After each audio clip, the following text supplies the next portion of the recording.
Shalom Sobat ICC semua, masih dalam suasana tahun baru. Saya mengucapkan selamat tahun baru tahun 2025. Saya berdoa agar setiap kita masih terus dalam kasih karunia Tuhan, pemeliharaan Tuhan, dan kita terus bisa merasakan kebaikan Tuhan. Kali ini saya akan membawakan sedikit devotion, renungan, bagaimana kita mengawali tahun ini, ya, karena kita masih di dalam suasana tahun baru. Kita punya semangat yang baru di tahun 2025 ini, supaya penyertaan Tuhan semakin nyata. Nah saudara, tahun baru sangat erat sekali dengan lembaran baru, semangat baru, sehingga kita memiliki banyak pengharapan, banyak impian-impian yang mau kita capai di tahun ini, terutama dalam kehidupan kita.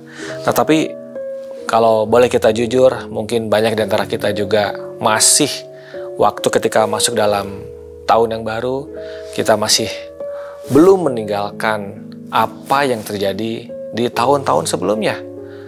Apakah itu mungkin kegagalan kita, rasa sakit hati kita, atau bahkan mungkin pencapaian-pencapaian yang menurut kita sukses. Kita masih lihat kita lihat ke belakang. Ada hal-hal di belakang sana yang mungkin masih belum kita tinggalkan. Nah, kita percaya bahwa Tuhan mau kita memiliki awal yang baru, the fresh start, untuk memasuki lembaran baru, khususnya di tahun yang baru 2025 ini. Nah, saya akan bacakan di Yesaya 43 ayat 18 sampai 19. Firman-Nya, "Janganlah ingat-ingat hal-hal yang dahulu, dan janganlah perhatikan hal-hal yang dari zaman purbakala. Lihat, aku hendak membuat sesuatu yang baru, yang sekarang sudah tumbuh. Belumkah kamu mengetahuinya? Ya, aku hendak membuat jalan di padang gurun dan sungai-sungai di padang belantara." Di ayat ini, latar belakangnya adalah ketika bangsa Israel menjalani masa pembuangan di Babel. Dan pada waktu itu, Tuhan menyampaikan firman-Nya kepada Nabi Yesaya agar bangsa Israel ini memiliki keyakinan, memiliki iman bahwa Tuhan sendiri yang akan membawa mereka keluar dari kesulitan yang mereka alami, seperti yang sudah mereka alami. Jadi kita tahu bahwa ayat ini Tuhan mau menyatakan juga untuk kita, supaya kita punya pengharapan juga, punya iman di dalam Tuhan, bagaimana Tuhan bisa membawa kita kepada kehidupan yang semakin luar biasa di awal tahun ini. Nah, ada dua hal yang perlu kita pelajari dari ayat ini. Yang pertama adalah Tuhan mau supaya kita melupakan masa lalu. Move on, ya. Jangan lagi berpegang atau memegang apa yang tertinggal di belakang. Mungkin ada hal-hal yang memang menghantui kita, apa yang terjadi di tahun-tahun yang lalu. Dan itu mungkin membuat kita putus asa. Mungkin kita berpikir, tahun lalu saya gagal, atau saya tidak berhasil untuk melakukannya dalam hal tertentu, apakah itu pekerjaan, hubungan, atau lain sebagainya. Sehingga ketika masuk ke dalam tahun yang baru, kita berpikir, buat apa saya mencobanya lagi? Jadi kita dihantui oleh masa lalu yang seperti itu. Atau mungkin masa lalu membuat kita sulit untuk melangkah maju, melakukan hal-hal yang spektakuler, mungkin hal yang mungkin di luar zona nyaman kita, atau lain sebagainya. Atau juga bahkan tadi yang seperti saya bilang, ada kesuksesan yang kita terus pegang, sehingga itu kita merasa bahwa itu sudah puncaknya, tidak akan melebihi itu lagi. Nah, percayalah bahwa Tuhan mau kita untuk move on, karena Tuhan mau kita melupakan masa lalu. Bukan berarti hal yang sudah lalu itu hal yang buruk. Nah, kita lihat ilustrasi ketika kita mengemudi kendaraan mobil, saudara. Perusahaan mobil tidak ada yang membuat spion itu lebih besar daripada bagaimana pandangan kita bisa melihat ke depan. Spion ya selalu dibuatnya lebih kecil. Artinya memang penting ya untuk kita tetap bisa melihat ke belakang atau keadaan sekitar. Untuk apa? Untuk kita bisa memperhatikan keadaan kita atau menghindarkan kita dari bahaya, dan kita bisa maju dengan tujuan, mencapai tujuan yang baik. Nah, jika kita terapkan dalam kehidupan kita, spion itu adalah bagaimana kita bisa melihat masa lalu kita, tetapi itu bisa membawa kita memperhatikan keadaan kita, sehingga kita melaju dengan baik kepada tujuan kita, terutama tujuan yang Tuhan kehendaki di dalam kehidupan kita. Jadi, seperti tadi ayat yang Yesaya katakan, lupakan hal-hal yang dahulu, move on, ya. Yang berikutnya adalah melihat pekerjaan Tuhan di masa depan. Bukan hanya melihat, tetapi kita menyadari dan mengetahui dengan lebih dalam. Move forward.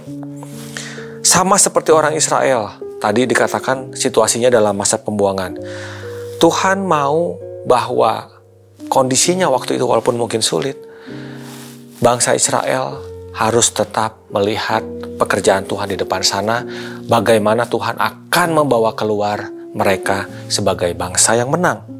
Jadi walaupun mungkin kita ada dalam tadi padang belantara atau padang gurun, kita harus mengetahui. Di sini dikatakan, belumkah kamu mengetahuinya? Ayat itu dikatakan. Mengetahui di sini dalam bahasa aslinya adalah yada, atau to know, to perceive, to understand. Jadi bukan hanya sekedar tahu, tetapi lebih dalam dari itu. Kita bisa menyadari akan pekerjaan Tuhan yang luar biasa. Sehingga iman kita terus dibangkitkan. Kita berjalan bersama dengan Tuhan, melewati segala hal di depan sana yang mungkin terasa sulit bagi kita.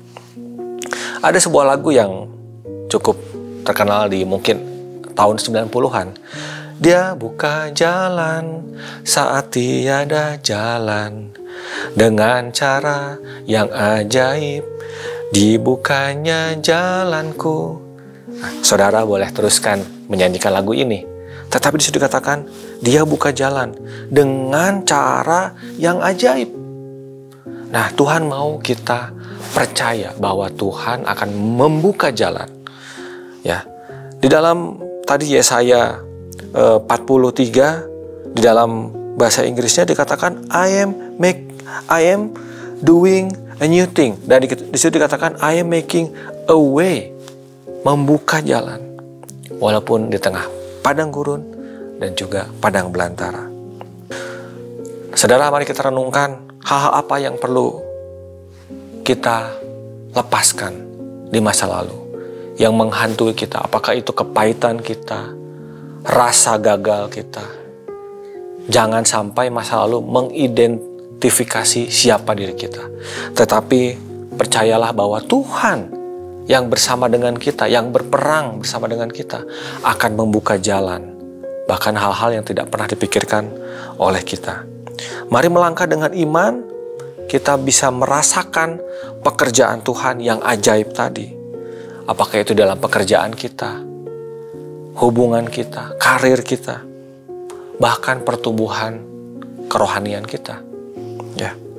2 Korintus 5 ayat 17 dikatakan demikian. Jadi siapa yang ada di dalam Kristus, ia adalah ciptaan baru. Yang lama sudah berlalu, sesungguhnya yang baru sudah datang. Ayat ini sering kita dengar, tetapi ini bukan hanya berbicara soal bagaimana kita menerima dan memiliki hidup yang baru di dalam Kristus.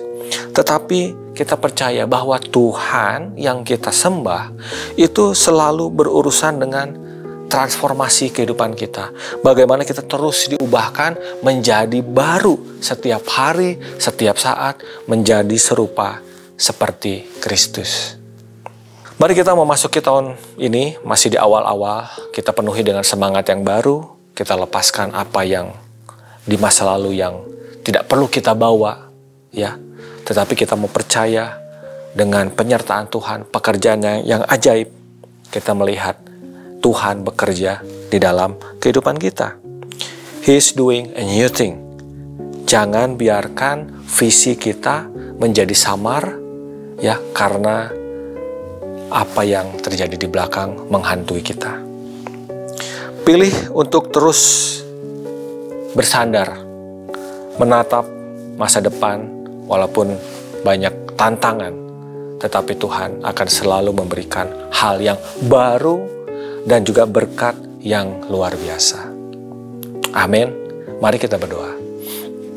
Tuhan Yesus, kami mengucap syukur Tuhan di tahun yang baru ini, kami bisa memasukinya dengan semangat dan kekuatan yang baru, dan kami percaya Tuhan limpahkan damai sejahtera bersama dengan kami untuk kami terus melangkah dengan iman, dan kami percaya Engkau akan membukakan jalan-jalan yang tidak pernah kami pikirkan, dan kami tahu itu adalah jalan-jalan-Mu Tuhan, seturut dengan kehendak Tuhan bagi kehidupan kami, sehingga kehidupan kami tetap dalam track Tuhan, memuliakan Tuhan, menjadi berkat dimanapun Tuhan tempatkan kami, baik itu dalam keluarga, dalam pekerjaan kami, dalam pelayanan kami, dalam setiap area di dalam kehidupan kami. Kami mengucap syukur di dalam satu nama Yesus Kristus dengan penuh ucapan syukur. Haleluya. Amin. Baik saudara, terima kasih. Sampai berjumpa di devotion berikutnya. Tuhan Yesus memberkati.